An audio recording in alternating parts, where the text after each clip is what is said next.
Peppa Pig, the guest with no mouth. It was a normal evening. Daddy Pig was reading the newspaper, Mummy Pig was knitting, and George was playing with his dinosaur. But when Peppa walked into the living room, he was already there. Sitting on the sofa, between Daddy and the armchair, was a guest, a stranger, very tall, with a smooth, bald head and very large, round eyes. He didn't speak, didn't move, he just stared. "Who's that?" Peppa whispered. "Oh, Peppa," Mummy smiled. "That's our guest. He's been here since morning." "I don't remember him." "You probably just didn't notice," Daddy Pig replied. "He's very quiet." The guest didn't say a word. He just watched. His eyes were open far too wide, as if he couldn't blink. His face, smooth, with no mouth, no wrinkles, only emptiness and silence. Peppa sat next to George, but she couldn't stop watching the guest. Something was wrong. He didn't breathe. He didn't twitch. But every time she looked away, he seemed a little closer. At first, he was sitting in the corner, then in the nearby chair, then at the edge of the sofa. "George, do you see that?" she whispered. "He was farther away," George said. "Is he moving?" But as soon as they looked directly at him, he froze again, as if he'd always been sitting right there. "He never blinks," Peppa added. "Never." Before bed, she asked Mummy, "Will he still be here tonight?" "Of course," Mummy said calmly. "He's our guest." Peppa got into bed, trying not to think about him. But when the house fell quiet, she heard a soft creak and footsteps. She sat up. The door to their room was open, a faint light from the hallway spilled in, and in it, his silhouette. Tall, still, he was standing in the doorway, watching. Peppa held her breath. He didn't move, but when she blinked, he was closer and closer. "George, wake up." But George was asleep. When Peppa looked at the door again, he was gone. She slowly turned her head. He was standing by the bed, but now his face had changed. Where there was once nothing, now there was a slit, slowly opening, and inside, no teeth, just darkness, endless, pulling darkness. He didn't move, didn't speak, but the darkness inside him seemed to shift on its own. Peppa shut her eyes tight, pressed herself close to George, and then everything went silent. In the morning, the guest was gone. Mummy and Daddy said nothing, only smiled. "Did you sleep well, Peppa?" Daddy Pig asked. She nodded without looking at the sofa, because she knew he was still there, just sitting and waiting for someone to look away. Scary Peppa Pig episode that never made it on TV. It was a rainy Friday afternoon when Peppa and George arrived at Grandpa Pig's house. The old house looked familiar, but today something felt different. The rain against the windows sounded like whispers, and the usual warmth seemed replaced by an inexplicable chill. Grandpa Pig greeted them with his usual smile, but his eyes seemed to follow them everywhere, even when looking elsewhere. His voice carried an odd echo that bounced off walls that weren't there. In the living room, Grandpa Pig had prepared his vegetable garden puzzle. But as they pieced it together, the vegetables seemed to change when no one was looking. Carrots became twisted, potatoes sprouted blinking eyes, and tomatoes pulsed like tiny hearts. Grandpa Pig suggested visiting his greenhouse. The plants seemed to lean toward them as they walked past, leaves rustling without wind. Flowers turned to follow their movement, and vines reached out with finger-like tendrils. In the center stood a new plant Peppa had never seen. It was tall and dark, with leaves that absorbed light. Grandpa Pig explained it bloomed once every 100 years, and today might be the day. The plant began opening its bud, revealing not a flower, but a tiny door. George pointed excitedly, but Peppa saw tiny footprints in the soil around the plant's base. The footprints were too small for any known animal, leading in circles as if something had been dancing in the darkness. The rain grew heavier, drumming with increasing intensity, but the sound had a rhythm, like a coded message tapped by invisible fingers. When they turned to leave, the greenhouse door appeared much farther away than when they entered. Walking back, Peppa noticed their reflections in the windows moved differently. George's reflection waved while he stood still, and her own reflection seemed to mouth unspoken warnings through the fogged glass. Inside, the teacups rattled without being touched. The grandfather clock chimed 13 times when it should have been 3. Family photographs showed different people than that morning, though the faces seemed almost familiar. Upstairs, the stairs creaked after Peppa stopped moving, as if invisible footsteps followed. The hallway stretched longer than remembered, with doors that hadn't been there before. One door revealed a room of old toys that moved when she wasn't looking. A rocking horse rocked gently, a music box played an unrecognizable melody, and dolls turned their heads to watch her pass. At the hallway's end, a window showed a garden she'd never seen. Instead of vegetable patches, there was a hedge maze. In the center stood a figure like George, but the real George answered from downstairs. Grandpa Pig told George stories that kept changing. First, the house was 50 years old, then 100, then he claimed it had always existed. His voice grew softer and more distant with each word. When Mummy Pig arrived, Peppa had left her teddy bear somewhere. She found it in the greenhouse, next to the mysterious plant. The bear was completely dry despite the afternoon rain. Driving away, Peppa looked back through the car window. For a moment, she saw figures in the upstairs windows, more than there should have been, waving with too many arms. When she blinked, the windows were empty, but curtains still swayed as if someone had just stepped away. A lost Peppa Pig episode that never aired on TV. Night fell upon Peppa Pig's house, bringing with it an unaccustomed silence. Even the crickets outside were quiet. Peppa lay on her top bunk trying to fall asleep, but something unsettled her. George, below, snored peacefully, but Peppa felt she wasn't alone in the stillness. Suddenly, from the depths of the house, a faint, drawn-out creak echoed. It sounded like an old, ungreased door, but it seemed to emanate from the very walls. The creak repeated, a little louder this time, and Peppa felt a shiver run down her spine. She cautiously peeked out from under her covers. The room was shrouded in gloom, and the shadows cast by the furniture seemed alive. The creak became rhythmic, as if someone was slowly and heavily walking across the wooden floor. The footsteps drew closer, and Peppa realized they were coming from the hallway directly towards their room. She held her breath, listening to every sound. The door to their room was slightly ajar, and a faint light from the hallway seeped through the crack. The footsteps stopped right outside the door. Then another creak sounded, but this time it was very close, as if someone was slowly opening the door. Peppa squeezed her eyes shut, afraid of what might enter. She heard a soft rustle, like the whisper of old fabric, and felt the air in the room grow heavy and cold. Opening her eyes, she saw a thin, writhing shadow slowly creeping into the room through the crack in the door. The shadow resembled a long, twisting ribbon, slowly slithering across the floor, approaching George's bed. The shadow reached George's bed and began to slowly ascend it. Peppa couldn't move, her body seemingly paralyzed by fear. She watched as the shadow enveloped the sleeping George, and from within it came a faint, barely discernible whisper, like the rustle of dry leaves. The whisper grew louder, and Peppa felt her eyelids grow heavy. The last thing she saw were two dull, glowing points in the center of the shadow, staring directly at her. Then darkness consumed her. In the morning, Mummy Pig and Daddy Pig entered the room. Peppa was asleep in her bunk, but George was not in his bed below.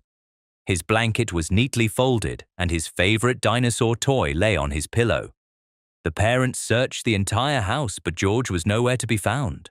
And sometimes, in the quietest hours of the night, if you listen closely, you might hear a faint, drawn-out creak echoing from the depths of the house, and a soft, barely discernible whisper that seems to call out a name.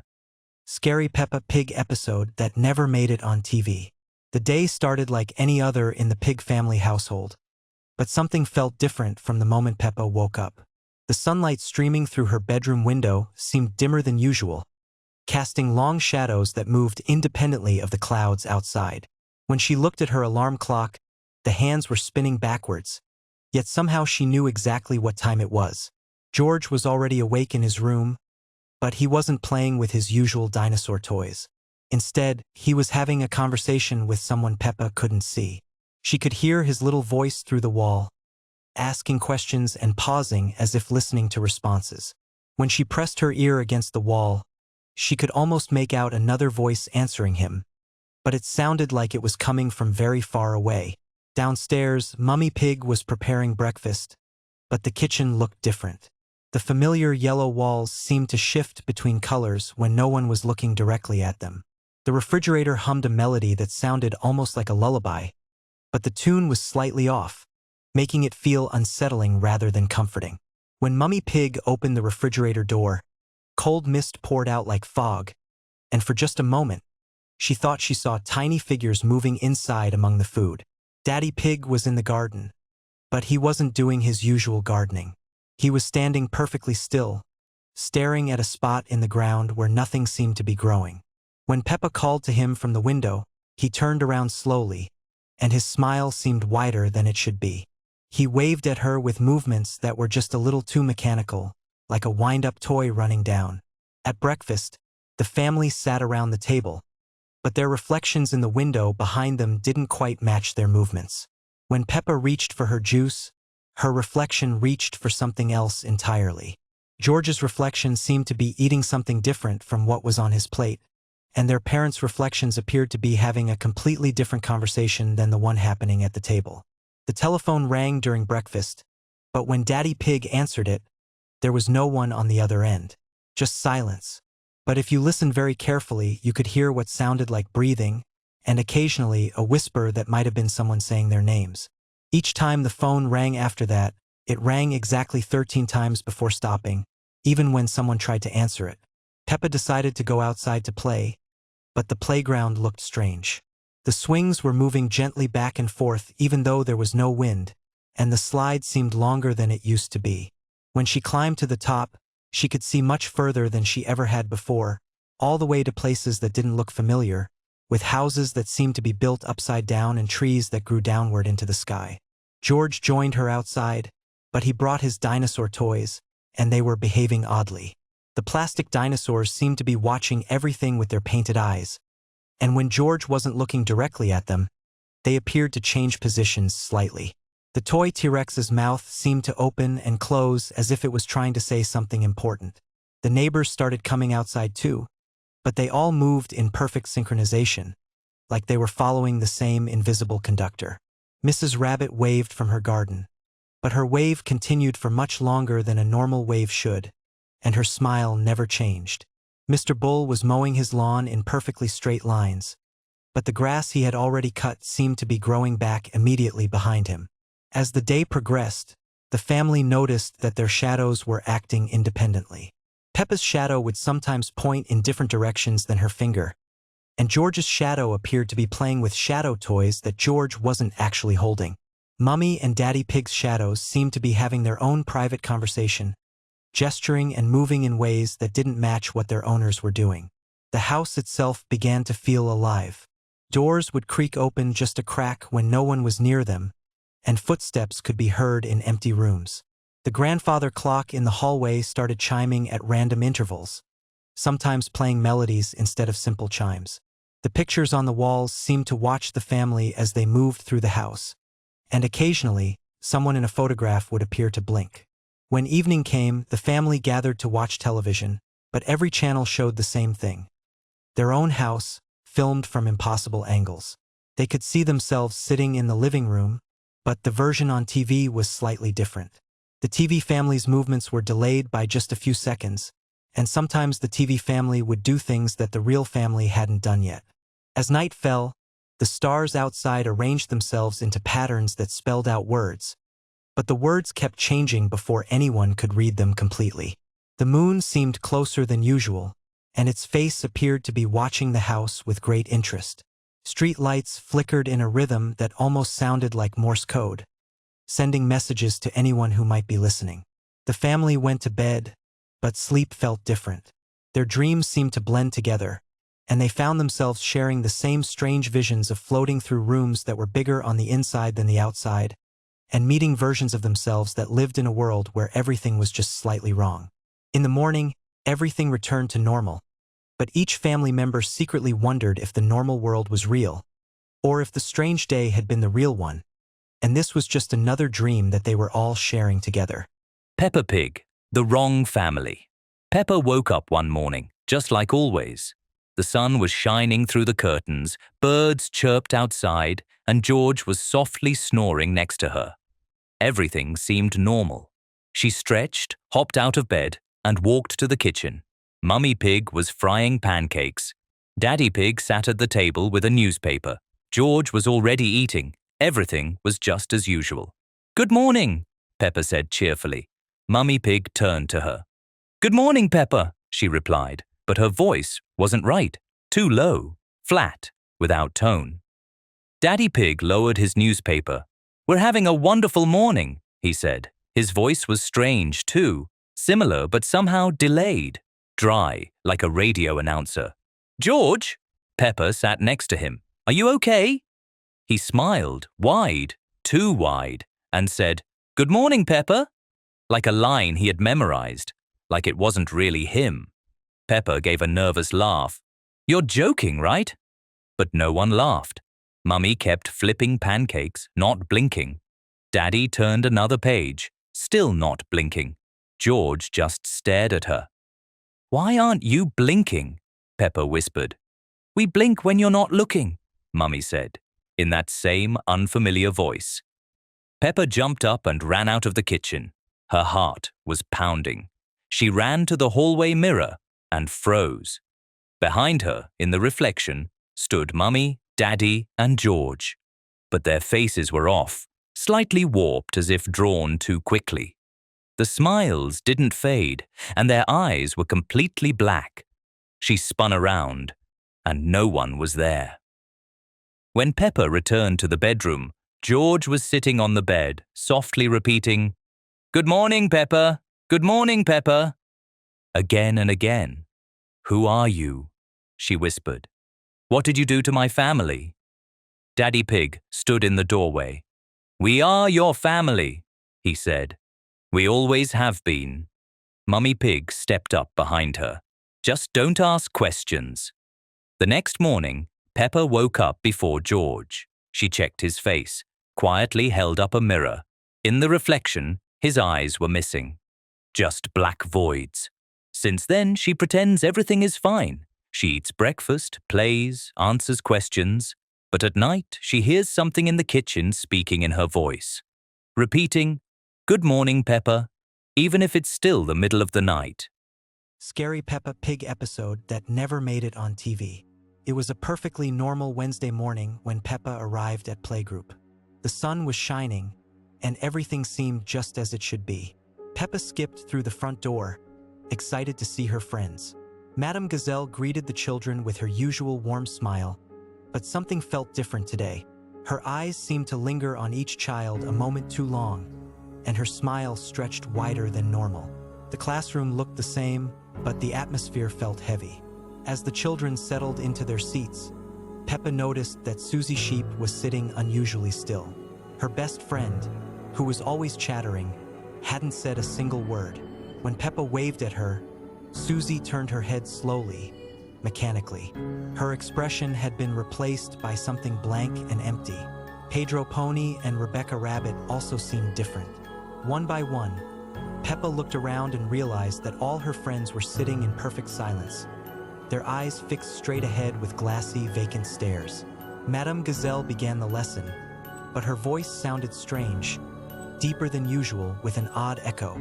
She was teaching about shapes, but the shapes on the board began to move and twist. Circles became spirals, squares stretched into impossible rectangles. Peppa raised her hand to ask a question, but when she opened her mouth, no sound came out. She tried again, but still nothing.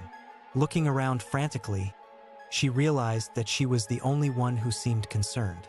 The classroom began to feel smaller, the walls seeming to inch closer. The cheerful drawings on the walls started to change. The smiling suns developed too many teeth. The happy flowers wilted and turned black, and the rainbow lost its colors until only gray remained. Madame Gazelle's lesson continued, but now she was talking about things that didn't make sense. She spoke of numbers that went backwards and colors that had no names. Her voice grew louder and more distorted. Peppa tried to stand up, to run to the door, but her legs wouldn't obey her. She looked down and saw that her chair had somehow grown roots that wrapped around her ankles. The other children remained motionless. The windows, which had shown the bright playground, now revealed only darkness.